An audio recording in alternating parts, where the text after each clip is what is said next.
Welcome to the second episode of my exotic tier list, where I review every exotic in Destiny 2 in the order they are listed in the Exotic Collection Volume 1 book, which is available from the Bungie store. As with last video, I will slap the exotic onto my tier list with the hopes of building quite an interesting tier list as the series progresses. Today's exotic is Coldheart, which is an Arc Energy Trace Rifle, which was in the game back at launch in 2017, and in fact it was the pre-order exclusive for Destiny 2, which is a bit bizarre looking back, but Coldheart was the first ever trace rifle in Destiny as a franchise. It has been quite a while since I last used Coldheart. I think that's going to become the motto of this series at this stage. But I would say that if you've used a trace rifle in Destiny 2, you've effectively used Coldheart. The main perk for Coldheart is called Cold Fusion, which says this weapon shoots a steady cold fusion powered arc laser, dealing more damage the longer it remains on a target. It does exactly what it says in the tin. The longer you shoot something, the more damage it does. If only it were that simple. The first quirk that I discovered whilst testing was that you don't have to keep a steady beam on an enemy in order for the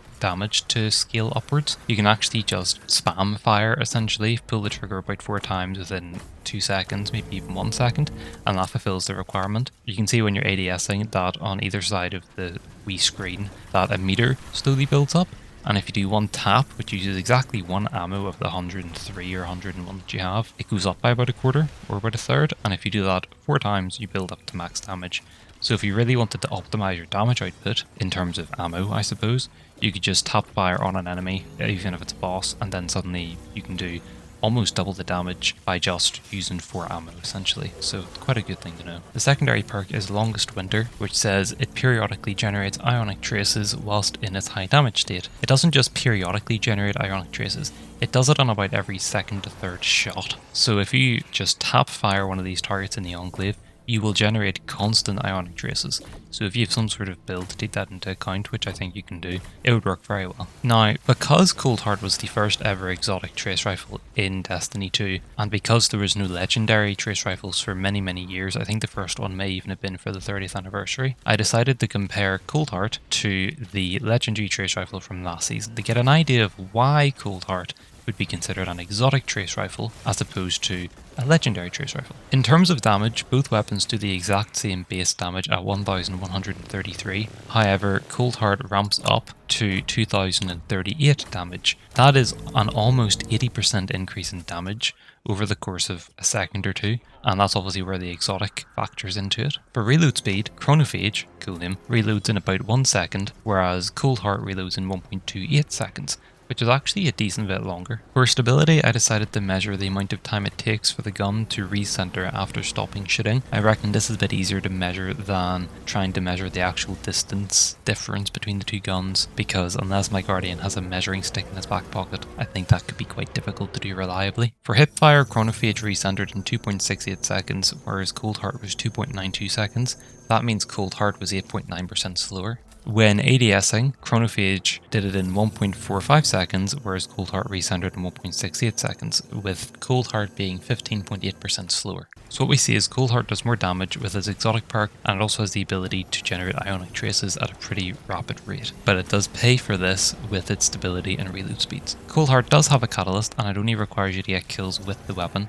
It didn't take too long for me to get this finished, and according to the internet, it only requires 300 kills, which is very doable. The catalyst improves the reload speed to 1.15 seconds, which is a 10.1% increase. It also improves the stability, reducing the ADS recenter time to 1.1 seconds, which is a 34.5% increase of speed, and reduces the hipfire time to 2.18 seconds, which is a 25.4% increase in speed. So there's some good improvements there, and they're both definitely noticeable when using the weapon. The stability actually gets improved so much that it's better than Chronophage, but the reload speed still isn't quite there. The second quirk that I noticed with Coldheart potentially negates all stability improvements that the catalyst actually gives the weapon. If you're firing continuously at a target and get up to the max damage value, you actually have maximum stability as far as I can tell. As you can see from the testing footage, whenever the meter is fully charged, the stability is incredibly good, but as soon as the meter starts dropping down a bit, the stability returns back to the usual values, and this seems to be the same across Catalyst and no Catalyst. I did rather enjoy using Coldheart in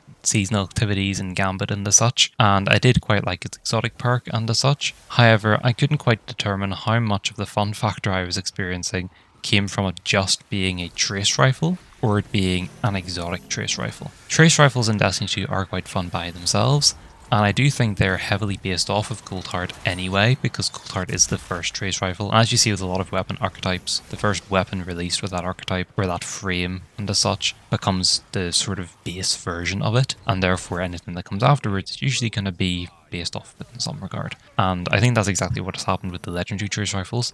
I could use Chronophage instead of Coldheart and use a different exotic as my heavy or my primary weapon, and I think I'd be happier because the differences between Chronophage and Coldheart aren't that massive. I wouldn't really use Coldheart for boss damage. It is somewhat viable, especially in the high damage phase, and that's clearly what it encourages with the exotic perk. However, I want to use a trace rifle as a primary weapon, even though it uses special ammo. Coldheart doesn't quite fit into that idea, I believe. The fact that its only exotic perk is that damage ramp up is also a bit iffy. I'd prefer something a bit more unique. There are further exotic trace rifles which will come up later in the series which are much more unique, and even the likes of the last episode with Borealis where it changes weapon elements is sort of what I'm expecting from an exotic. So Coldheart doesn't quite do it for me. Despite quite enjoying using Coldheart and finding it quite fun, I decided to put it in the C category for being a fairly neutral weapon. Realistically, I enjoy using Coldheart because it's a trace rifle, and therefore, if I wanted to use a trace rifle in the future, I could just use the likes of Chronophage, a legendary trace rifle, and get the same experience. Therefore, I'll put it in the neutral category. I don't dislike the weapon, but I don't particularly like it either. Please let me know your opinions of Coldheart down in the comment section, where it would be in your version of this tier list, or whether or not you think it should be in the trash. The next episode in the series will be about the Arc Sniper Rifle Darcy, but until then I hope you enjoyed the video. If you did, please consider leaving a like, maybe even subscribing, and I shall see you in the next one. Bye bye.